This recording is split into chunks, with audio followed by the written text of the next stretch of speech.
Hi, I'm Timea Presley. Thank you for joining me today.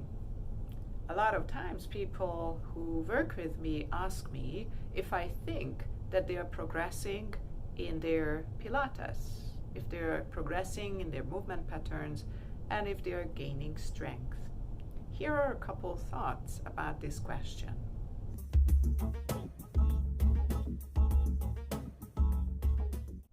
The other day I was watching an online show, and the name of the show was Our Little Lives, Shakespeare and Me from Russell Brand.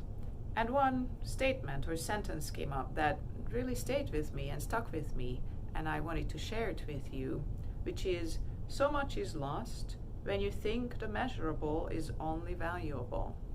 It's very interesting to know that there have been quite a few studies done about practicing yoga and the health benefits of yoga. The benefits, of course, on the biomechanics of the body, but also the benefits of yoga on mental health, well-being, balancing the energy levels of the body. And there have not been a lot of studies yet about Pilates. You know, if I probably went online, I could dig up one study just to prove my point and show that Pilates is valuable, but not a lot of studies have been made yet about Pilates. Pilates has been around in the US since 1926, and in the US, dancers of that era in New York City were the first ones to discover it and discover the benefits of it on their performance, on their well-being, or even help with the post-rehabilitation, probably at that time rehabilitation, of certain injuries.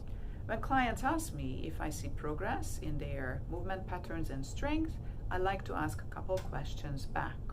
For example, is there a movement or activity that you used to perform and you used to have aches and pains, and now you don't have aches and pains, or they come and happen much later than before?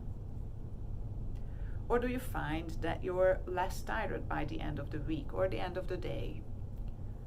Do you find that when you go through a Pilates session, it seems familiar? Your body is happy rather than having to go through the mental battle of pushing yourself through the session when you actually would prefer not doing it because it's uncomfortable, because using our muscles, using our body can be uncomfortable if we are not used to it. Of course, we get very happy about doing those very same moves if we get used to them, because this is our time, this is my time for myself, the 1 hour of the day when I can do my practice.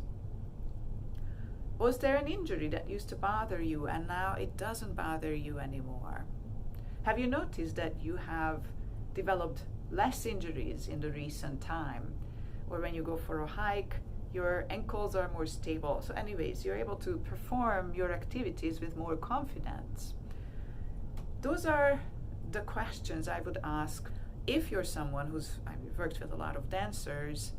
If you're, for example, a dancer and you want to know if Pilates is doing something for you, do a Pilates session before your dance routine, before your dance training, and see how the dance class feels after the Pilates session. Compare what it is like. Compare if you were able to jump higher, land better, have more stability during your turns. So yes, we could do a controlled double-blind study and see what happens with Pilates, and I hope that in the future there will be some more studies just so that it's easier to prove that Pilates works for people. But I personally don't have to wait for the study to come out to know how Pilates helps my body, and also to see how my clients have improved over the course of years as they worked together with me. So again, so much is lost when you think the measurable is only valuable.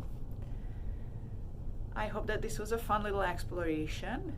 Thank you for watching. If you're interested in private sessions or Pilates teacher training, reach out to me through my website, presleypilates.com. Thank you.